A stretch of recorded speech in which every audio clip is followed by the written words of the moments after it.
یہ سوال اس طرح آیا سوشل میڈیا پر ہے کہ رحمت کائنات صلی اللہ تعالی علیہ وآلہ وسلم کی ظاہری حیات میں کم و بیش 63 مرتبہ ربیع الاول کا مہینہ آیا ہے یا ہوگا، جو بھی یہ لکھنا چاہ رہے ہوں گے۔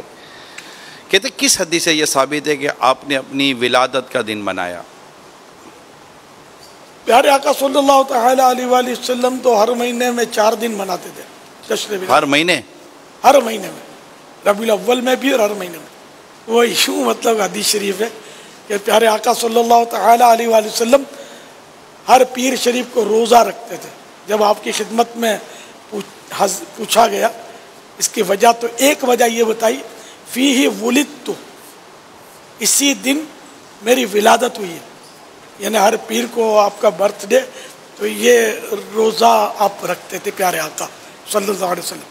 میں ویسے ہی ایک سمجھانے کے لیے عرض کر رہا ہوں کہ اگر آپ بولتے ہیں ربیع الاول تو یہ ہر مہینے 4 دن، تو یہ ان کو سمجھاؤ نا جو سالگرہ مناتے ہیں، غبارے پھوڑتے ہیں، عورتیں مرد جمع ہو کر کیک کاٹ کے وہ تالیاں بجاتے ہیں، بچے کے لیے تحفے وصول کر کے ڈھیر لگاتے ہیں، گفٹ پیک جمع کرتے ہیں، ان کو بولو نا کہ یہ ایسا کیوں کرتے ہیں۔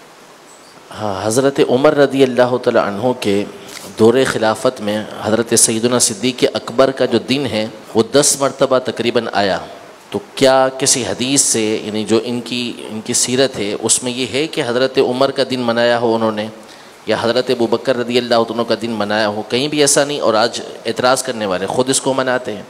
حضرت علی رضی اللہ عنہ کے دور خلافت میں تقریباً 6 سال تک ان تینوں کے ایام آتے رہے، کسی نے بھی نہیں منایا، لیکن منائے جا رہے ہیں۔ رمضان شریف جو ہے حضور علیہ الصلوۃ والسلام کے دور میں جب اس کا اعلان ہوا، باقاعدہ روزے فرض ہوئے 2 سن ہجری کے اندر، اس کے بعد 9 مرتبہ رمضان موجود رہا۔ کیا اس میں کبھی ایسا ہوا کہ تراویح کے بعد نبی کریم صلی اللہ تعالی علیہ وسلم جو ہے وہ درس قرآن دیتے ہوں؟ ایسا کبھی نہیں، لیکن ہر جگہ پہ ہو رہا ہے۔ تو ان میں کسی چیز کو اعتراض کا جو ہے وہ موقع نہیں، کسی پر کوئی اعتراض نہیں ہے۔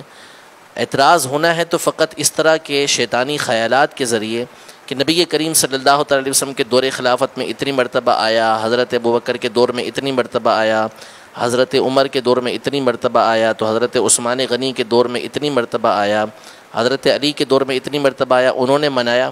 تو نہ منانے کا بھی کوئی ثبوت نہیں ہے، اور کس طریقے سے منایا حضور علیہ الصلوۃ والسلام کی سیرت پر چل کر ہی انہوں نے منایا ہوگا روزے رکھ کر۔ لیکن اسی طرح کے بہت سارے امور ہیں جو اس دور کے اندر آئے لیکن انہوں نے نہیں کیے، آج ہمارے دور میں وہ ہو رہے ہیں، اور وہ دینی کام ہیں جو کیے جا رہے ہیں، لیکن اس کے اوپر کسی کو کوئی اعتراض یہ نہیں ہوتا۔